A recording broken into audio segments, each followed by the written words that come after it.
The transport shuttle's engines whined to a stop outside the Earth diplomatic outpost, and Celia felt her hearts beating in double time against her ribs. Through the small porthole, she could see the modest complex of interconnected buildings. That would be her new workplace and potential prison. Her blue fingers trembled as she smoothed down her simple gray uniform, the fabric rough against skin that had never known a gentle touch. "Remember," she whispered to herself in her native Phyrexian tongue, "maintain distance, perform duties, resist contamination." The shuttle door hissed open, and Ambassador Cortez appeared at the threshold. His weathered human face creased with what Celia had learned was called a smile. Even that simple expression made her step backward instinctively. "Celia, welcome to Outpost Haven," Cortez said, his voice carrying that strange warmth humans seemed to inject into everything. "I hope the journey wasn't too difficult." She straightened her spine and clasped her hands behind her back in the traditional Phyrexian posture of service. "The journey was adequate, Ambassador. I am prepared to begin my duties immediately." Cortez's smile faltered slightly at her formal tone, but he gestured toward the compound. "Of course. Let me show you to your quarters first, then introduce you to diplomatic attaché Thorne. He'll be your primary employer." As they walked across the courtyard, Celia kept her eyes downcast, watching her feet navigate the unfamiliar human architecture. Everything here seemed designed for comfort rather than efficiency: curved pathways instead of straight lines, gardens where there should be empty space, colors where there should be practical neutrals. It was alien in ways that made her skin prickle with unease. "Here we are," Cortez announced, stopping before a modest door. "Your quarters. They're simple but comfortable, and you have complete privacy." Privacy. Another human concept that felt foreign. On Vrex Prime, personal space was a luxury reserved for the highest castes. Celia nodded stiffly and followed him inside, taking in the small but well-appointed room. A bed with soft-looking coverings, a window with a view of the gardens, even artwork on the walls. Her chest tightened with something she couldn't name. "I trust this will be satisfactory?" Cortez asked, and Celia realized he was actually waiting for her approval. "It is adequate," she managed, though adequate felt like a severe understatement. 20 minutes later, she found herself standing in the main residence, where she would spend most of her working hours. The space was warm and lived in, nothing like the sterile efficiency of Rexian habitats. Books lined the walls, strange objects that looked like art sat on shelves, and everything smelled of something she couldn't identify, something that made her want to breathe deeper. "Kyle, I'd like you to meet Celia," Ambassador Cortez called toward the back of the house. Footsteps approached, and Celia instinctively moved to the far side of the room, pressing her back against the wall. When Kyle Thorne appeared in the doorway, she felt her breath catch. He was tall but not imposing, with kind brown eyes and dark hair that looked like he'd been running his fingers through it. Most unsettling of all, he moved with a gentle confidence that seemed completely at odds with everything she'd been taught about human males. "Hello, Celia," he said, his voice softer than Cortez's, pitched low and careful. "I'm Kale. I want you to know that I'm grateful you've chosen to work here, and I hope we can make this arrangement comfortable for both of us." Chosen. As if she'd had a choice. As if her opinion mattered. Celia managed a slight bow, not trusting her voice. Up close, she could see the details that made him so distinctly human. The way his eyes crinkled slightly at the corners, the small scar on his jaw, the way he held his hands relaxed at his sides instead of clasped in proper position. "I've prepared a list of daily tasks," Kale continued, producing a tablet and setting it on a nearby table rather than handing it to her directly. She noticed that small courtesy and felt something flutter in her chest. "But please don't hesitate to ask if you need clarification on anything. I want you to feel at ease here." At ease. Her people had a saying, "Ease is the death of discipline." Yet something about the way he said it made her think that perhaps human ease was different from Phyrexian weakness. After Cortez left, Celia found herself alone with Kale for the first time. The silence stretched between them, not uncomfortable, exactly, but charged with unspoken awareness. She could sense his desire to make conversation, to bridge the gap between them, but he seemed to understand her need for distance. "I'll be in my study if you need anything," he said finally. "Please make yourself at home." Home. Another word that meant something different when he said it. As Cale disappeared down the hallway, Celia stood frozen in the center of the living space, surrounded by the evidence of a life lived with passion and warmth. For the first time since leaving Vrex Prime, she allowed herself to wonder what it might feel like to belong somewhere like this. The thought terrified her more than any human contamination ever could. The morning light filtered through the residence windows as Celia moved through her carefully planned routine, each task executed with the precision her people demanded. 2 weeks had passed since her arrival, and she had established what she believed was the proper distance between herself and the human who employed her. Yet something was changing, something that made her skin feel too tight and her thoughts drift in dangerous directions. Kyle had developed habits that confused her. When she brought him his morning beverage, a bitter human drink called coffee, he would look up from his work and smile, saying, "Thank you, Celia," as if her service was a gift rather than an obligation. When she cleaned around his study, he would lower his voice when speaking into his communication device, as if her comfort mattered more than his diplomatic calls. Most disturbing of all, he had begun to ask her opinion. "The Council is considering new trade agreements with the Vrexian Commerce Guild," he had said yesterday, setting down his datapad to give her his full attention. "I'd value your perspective on how your people might respond to these terms." Celia had frozen, her cleaning cloth suspended midair. No one had ever asked for her perspective on anything. Her role was to serve, not to think, certainly not to advise a human diplomat on matters of interstellar importance. "I am not qualified to comment on such matters," she had managed, her voice barely above a whisper. But Cale had persisted, gently drawing out her knowledge of Rexian customs and psychology, until she found herself sitting across from him, actually participating in a conversation that had nothing to do with her duties. The experience had left her shaken and strangely exhilarated. Now, as she prepared his lunch, Celia caught herself humming, a sound that would have earned her severe punishment on Vrex Prime. Humming indicated contentment, and contentment meant weakness. Yet the melody seemed to emerge from somewhere deep, inside her, a reflection of something she couldn't name. "That's a beautiful sound," Kyle's voice came from behind her, and she spun around, her blue skin flushing darker with embarrassment. "I apologize," she said quickly, pressing her lips together to ensure no more treacherous sounds escaped. "Why are you apologizing?" He moved closer, not close enough to violate her space, but near enough that she could see the genuine puzzlement in his eyes. "It was lovely. I've never heard anything like it." "Vrexians do not express pleasure through sound," she explained, her hands trembling as she turned back to her work. "It indicates a lack of proper mental discipline. Or it indicates that you're happy," Cale said softly. "There's nothing wrong with being happy, Celia." Happy. She tested the word silently, rolling it around in her mind like a foreign concept. Was that what this strange lightness in her chest was called?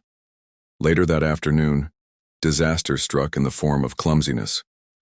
While dusting Kyle's personal quarters, Celia's elbow caught the edge of a small sculpture on his nightstand. She watched, in horror, as it tumbled to the floor, breaking into 3 pieces with a sound that seemed to echo through her entire body. For a moment she simply stared at the fragments, her training warring with a terror so profound it made her legs weak. On Vrex Prime, destroying an employer's property meant severe punishment, pain, humiliation, possible termination of service contract, and exile.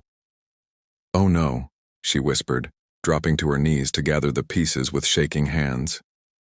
"Oh no, oh, no." "Celia, what happened?"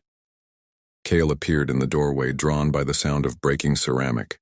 She looked up at him, tears streaming down her face, another forbidden expression of weakness, and held out the broken pieces like an offering. "I am so sorry," she choked out. "I will accept whatever punishment you deem appropriate. Please, please don't send me away." The expression that crossed Cale's face was unlike anything she had ever seen. Instead of anger or disgust, his features softened with something that looked almost like pain. "Oh, Celia," he said, his voice gentle, as he knelt beside her on the floor. "It's just a sculpture, it's not important." "But I broke it," she insisted, confusion replacing terror. "I damaged your property through carelessness." "And I can get another one," Cale replied, carefully taking the pieces from her hands and setting them aside. "Look at me, Celia." Reluctantly, she raised her eyes to meet his. "You are not going to be punished, you are not going to be sent away. Accidents happen, they're part of life. What matters is that you're not hurt." The concept was so foreign, so completely opposite to everything she had been taught, that Celia felt something fundamental shift inside her chest. He cared more about her well-being than his possessions. He showed her kindness when she deserved consequences. "I don't understand," she whispered. "What don't you understand?" "Why you're being kind to me." Kyle was quiet for a long moment, his brown eyes searching her face. "Because that's what you deserve, Celia. You deserve kindness. You deserve to be treated with respect and care." That night, Celia lay in her bed staring at the ceiling, Cale's words echoing in her mind. Her body felt strange, warm in ways that had nothing to do with temperature. When she closed her eyes, she could see his face as he knelt beside her, could hear the gentle timbre of his voice, could almost feel. She sat up abruptly, her heart's racing. These thoughts were dangerous, forbidden. But as she pressed her hands to her flushed cheeks, Celia realized she was no longer sure she cared about the rules that had governed her entire life. For the first time since arriving at the outpost, she allowed herself to wonder what it might feel like to be touched with the same gentleness Cale had shown her broken sculpture, as if she were something precious, rather than something useful. The thought should have horrified her. Instead, it made her skin tingle with anticipation. The storm struck without warning on a Thursday evening, as Celia was finishing her duties in Cale's study. The lights flickered once, twice, then died completely, plunging the residence into absolute darkness. Emergency power should have activated, immediately, but the only sound was the howling wind and the steady drumming of rain against the windows. "Celia?" Kyle's voice came from somewhere across the room, calm despite the circumstances. "Are you all right?" "Yes," she replied, though her voice betrayed her uncertainty. Darkness had always been a source of anxiety for her people. Without light, the rigid structures that governed Rexian society became impossible to maintain. "The main power grid must have been damaged," Kyle said, and she heard him moving carefully through the room. "There's an emergency generator in the basement, but we'll need to activate it manually. Do you think you could help me?" Help him, not serve him, not follow orders, but work alongside him as an equal. The distinction sent an unexpected thrill through her body. "Of course," she managed. They made their way through the dark house using the small illumination device from Cale's desk, their progress slow and careful. In the narrow stairwell leading to the basement, Celia found herself acutely aware of his presence behind her, the sound of his breathing, the warmth radiating from his body, the way he murmured gentle warnings about each step. The generator room was cramped and cluttered with equipment. Cale directed his light toward the main panel, while Celia positioned herself near the fuel valve, following his instructions with the focused precision her training had instilled in her. "On my count," Cale said. "We need to turn these simultaneously. 1, 2. They reached for their respective controls at the same moment. In the darkness, Celia misjudged the distance. Her hand, seeking the valve handle, instead found Cale's fingers already wrapped around the generator switch. The contact was electric. Celia gasped, her entire body going rigid as sensations she had never experienced coursed through her nervous system. Cale's skin was warm, almost hot compared to her naturally cooler body temperature, and surprisingly soft. But it was more than just the physical sensation. Something deeper, more fundamental, seemed to pass between them through that simple touch. For a heartbeat, neither of them moved. Celia could feel Cale's pulse through his fingertips, could sense the slight tremor that ran through his hand. The darkness around them suddenly felt intimate rather than frightening, as if they existed in a world of their own making. "Celia," Cale whispered, and her name on his lips sounded like something sacred. The spell was broken by the generator roaring to life, flooding the small room with harsh, artificial light. Celia jerked her hand back as if burned, but the damage was already done. Every nerve ending in her body felt awakened, alive in ways she had never imagined possible. I apologize," she stammered, backing toward the stairs. "I didn't mean to." "You don't need to apologize," Kyle said quietly. But Celia was already fleeing, her heart's hammering against her ribs. The next morning brought disaster of a different kind. While helping to clear debris from the storm, Celia carelessly grabbed a piece of twisted metal without proper protection. The sharp edge sliced across her palm, sending blue blood streaming down her wrist. "Celia!" Cale was beside her instantly, his face pale with concern. "Let me see." "It's nothing," she protested, trying to hide her injured hand. "I can tend to it myself." But Cale was already guiding her inside, his touch firm but gentle as he led her to the medical station. "Sit," he commanded softly, and something in his tone made her obey without question. She watched, mesmerized as he gathered supplies with efficient movements. His hands, the same hands that had sent fire through her nervous system the night before, moved with practiced care as he cleaned her wound. "This might sting a little," he warned, applying antiseptic to the cut. Celia barely felt the discomfort. All her attention was focused on the way Cale held her hand, cradling it as if it were something precious. His touch was different from the accidental contact in the generator room, deliberate, caring, intimate in a way that made her skin flush with heat. "You have to be more careful," he murmured, his thumb tracing gently around the edges of the bandage he was applying. "I couldn't bear it if you were seriously hurt. Couldn't bear it." The words lodged themselves in her chest, warm and glowing like a small sun. "Why?" she whispered, the question escaping before she could stop it. Kyle's hands stilled, his eyes rising to meet hers. For a long moment they simply looked at each other, and Celia saw something in his gaze that made her breath catch: desire, tenderness, and something deeper that she didn't dare name. "Because you matter to me," he said, finally, his voice rough with emotion. "You matter more than you know." The admission hung between them like a bridge neither was quite ready to cross.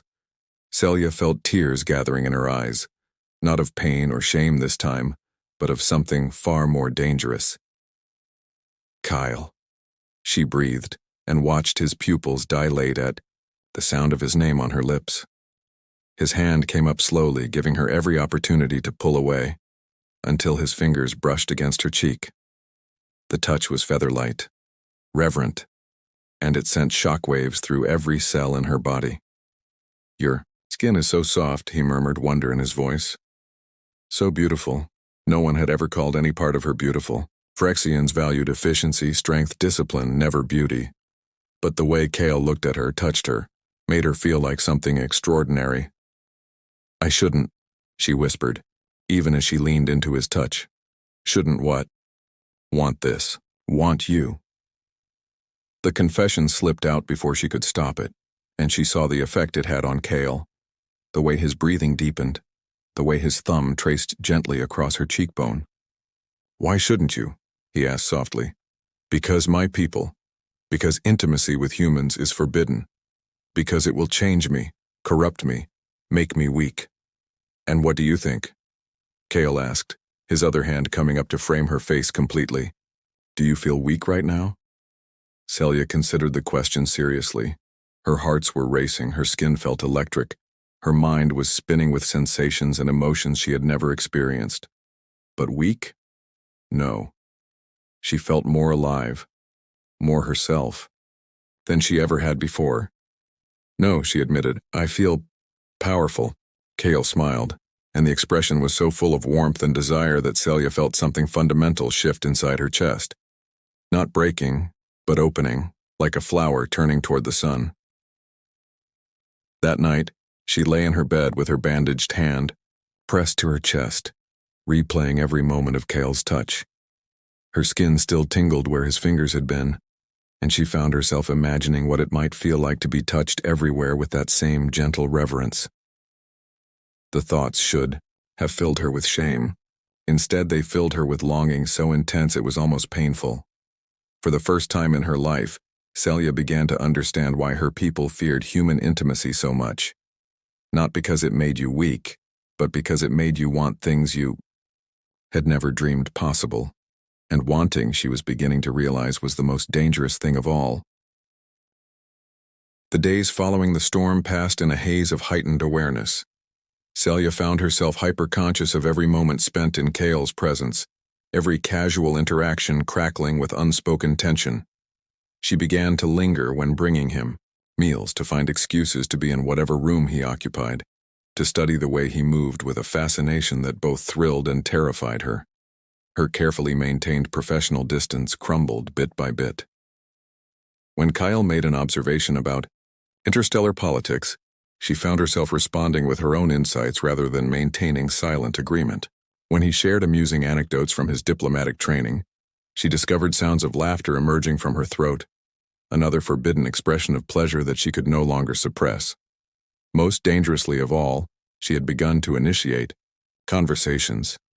The Vrexian delegates will likely interpret that gesture as aggressive, she said one morning. Reviewing diplomatic footage with him over breakfast, the casual intimacy of sharing a meal, of sitting close enough to smell his distinctly human scent, sent thrills through her nervous system. Really? Kyle turned to face her fully, his attention complete and flattering. What would be a better approach? As she explained the subtleties of Vrexian body language, Celia caught herself gesturing with her hands, her voice animated in ways that would have horrified her superiors. But Kale listened with genuine interest, asking thoughtful questions, treating her knowledge as valuable rather than surprising. "You're incredible," he said when she finished, and the admiration in his voice made her skin flush with heat. "I had no idea the cultural complexities ran so deep." Incredible. The word wrapped around her like an embrace. It was during their third week of this dangerous intimacy that everything changed. Celia was arranging fresh flowers in the main room, another human custom she had begun to appreciate, when Kyle appeared in the doorway. Something in his expression made her hands still, the stem of a red bloom trembling between her fingers. "Celia," he said quietly, "can we talk?" Her hearts began to race. "Of course." He moved into the room but maintained his distance, though she could see the tension in his shoulders, the careful control he was exercising.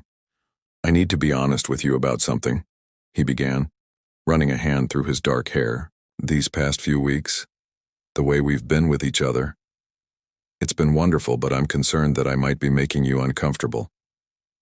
Uncomfortable. If only it were that simple. "I notice how you look at me sometimes," he continued, his voice growing softer.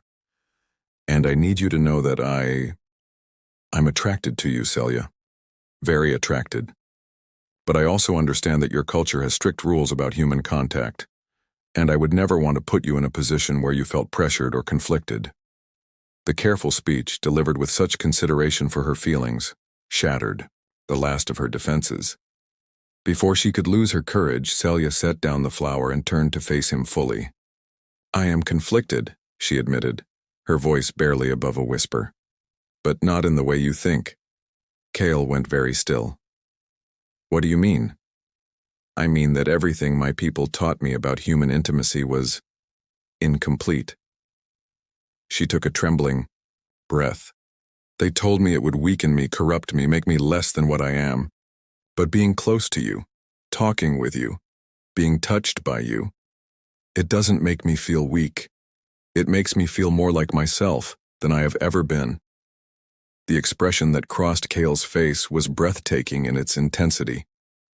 "Celia, I'm attracted to you too," she rushed on before she could lose her nerve. "I think about you constantly. I dream about what it would be like to be touched by you, held by you, kissed by you, and it terrifies me because I don't know how to want something this much." The silence that followed felt charged with electricity. Kyle took a step toward her, then stopped, his hands clenched at his sides. "Are you sure?" he asked, his voice hoarse. "Because once we cross this line, there's no going back. And I need to know that you're choosing this for yourself, not because you feel obligated or because I'm your employer." The question was so perfectly carefully Kale that Celia felt her chest fill with something warm and overwhelming. He was giving her every opportunity to retreat, to maintain the safe distance that had protected her for so long. But safety, she realized, was no longer what she wanted. "I'm sure," she whispered. Kyle closed the space between them in 3 quick strides, his hands coming up to frame her face with the same gentle reverence he had shown when tending her injured palm. For a heartbeat, they simply looked at each other, the weight of the moment settling around them. "I've wanted to do this since the day you arrived," he murmured, his thumb tracing the curve of her cheekbone. "Then do it," Celia breathed. The first brush of his lips against hers was soft, tentative, a question rather than a demand. But the moment their mouths met, something electric sparked between them. Celia gasped against his lips, her hands instinctively rising to clutch at his shoulders as sensations she had never imagined flooded her system. Kyle deepened the kiss, and Celia felt herself melting against him, her body responding with an eagerness that should have shocked her. Instead, it felt natural, right? As if this was what she had been created for.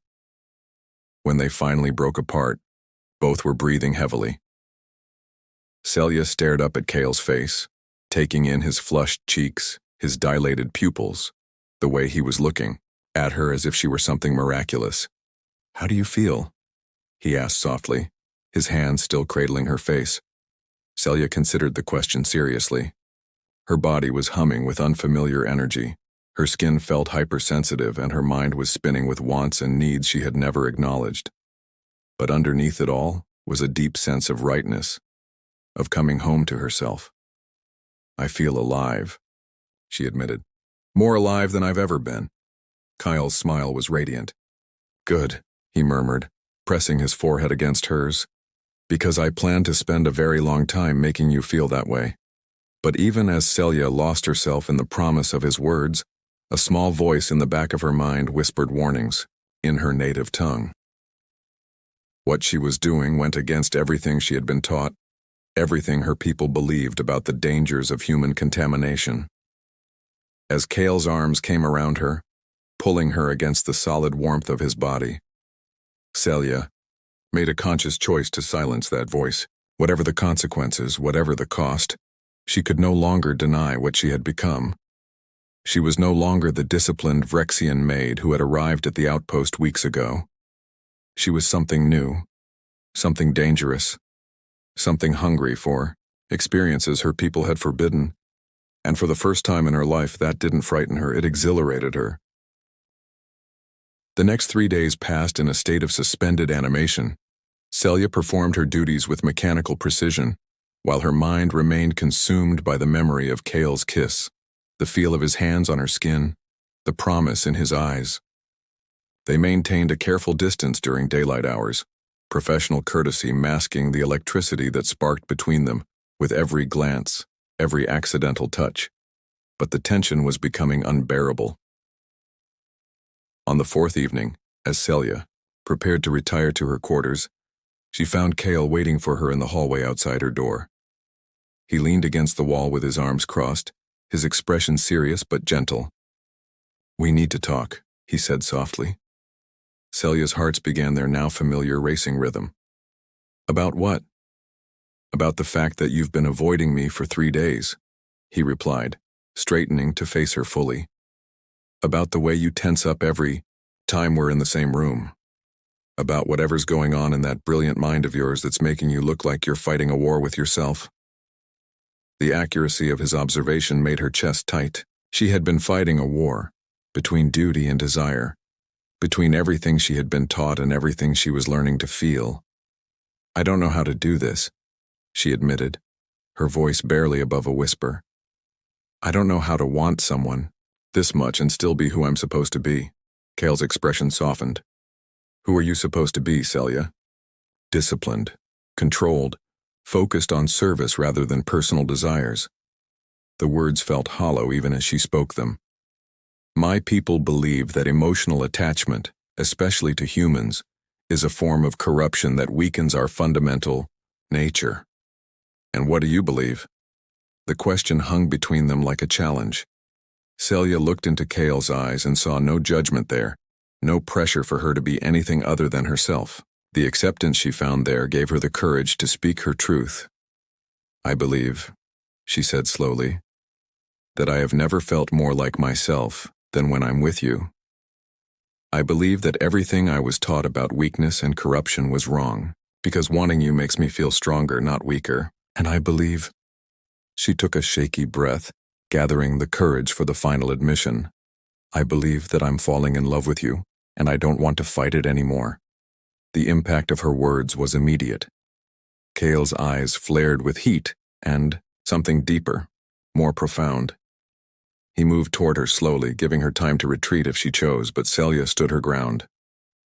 I love you too, he said, his voice rough with emotion. I think I've loved you since that first day, when you stood in my living room looking so lost and brave at the same time.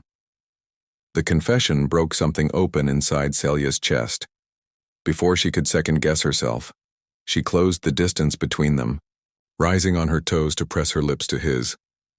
This kiss was different from their first, hungrier, more desperate, full of weeks of suppressed longing. Kyle's arms came around her immediately, pulling her against him as if he couldn't bear even the smallest space between them. Celia, he murmured against her lips, her name a prayer and a promise. I want you, she whispered back, the words carrying the weight of her complete surrender. I want to be with you, to belong to you, to let you show me everything I've been missing.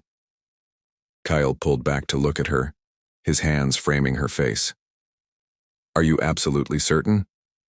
Because once we do this, once we're together that way, there's no pretending it didn't happen, no going back to the way things were. I don't want to go back, Celia said with a clarity that surprised her. I want to go forward, with you.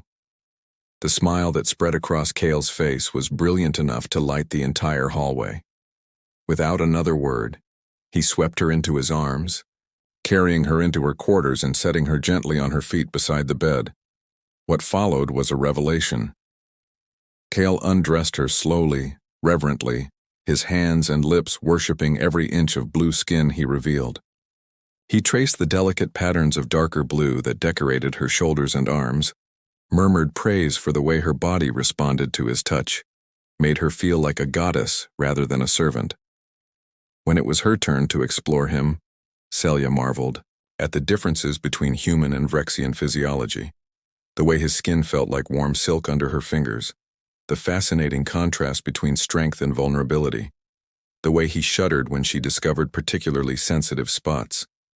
Their lovemaking was tender and passionate, a perfect fusion of gentle care and desperate need. Cale seemed determined to show her every pleasure her body was capable of experiencing, while Celia lost herself in the intoxicating power of being able to affect him the same way. Afterward, as they lay entwined in the tangled sheets, Celia felt fundamentally changed. Not corrupted or weakened as her people had warned, but completed in a way she had never imagined possible. What happens now? She asked, tracing lazy patterns on Cale's chest. Now, he said, pressing a kiss to the top of her head, we figure out how to build a life together, if that's what you want. Celia raised her head to look at him. What about my people? What about the fact that I was sent here to serve, not to fall in love? Your people sent you here to work, Kyle replied gently. They didn't send you here to sacrifice your happiness, and as for your service, Celia, you were never just a maid to me. You're brilliant, insightful, strong, beautiful. You're my partner in every sense of the word. Partner. The concept was so foreign to Vrexian social structure that it took her a moment to fully grasp what he was offering. You want me to stay, she said wonderingly. Not as your employee, but as my everything, Cale finished softly. My lover, my companion, My equal, if you'll have me. The answer rose from somewhere deep in her chest, carrying with it the weight of a decision that would change the entire course of her life. Yes, she whispered. Yes to all of it. 3 weeks later, Celia sent a message to the Rexian Council, formally renouncing her service contract and her intention to remain on the human outpost permanently. The response was swift and predictably harsh. Exile from Rexian society, loss of citizenship, complete severing of all cultural ties. She deleted the message without reading it twice. Any regrets? Kyle asked that evening as they watched the sunset from their shared quarters. Celia considered the question seriously. She had lost her homeland, her people, everything she had once thought defined her, but in exchange, she had gained something infinitely more valuable, the freedom to choose her own path, to love and be loved, to become whoever she was meant to be. None, she said firmly, settling more comfortably against Cale's side. I've never been happier in my life. And it was true. Her people had been wrong about human intimacy. It didn't corrupt or weaken. It transformed, elevated, completed. It had taken her from a life of rigid service to one of passionate partnership, from existing to truly living. As Cale's arms tightened around her, and she felt the steady rhythm of his heartbeat against her ear, Celia smiled. She was no longer the frightened Vrexian maid who had arrived at the outpost months ago. She was something new, something her people had no name for. She was a woman in love, and she had never been more herself. The transformation was complete, and it was beautiful.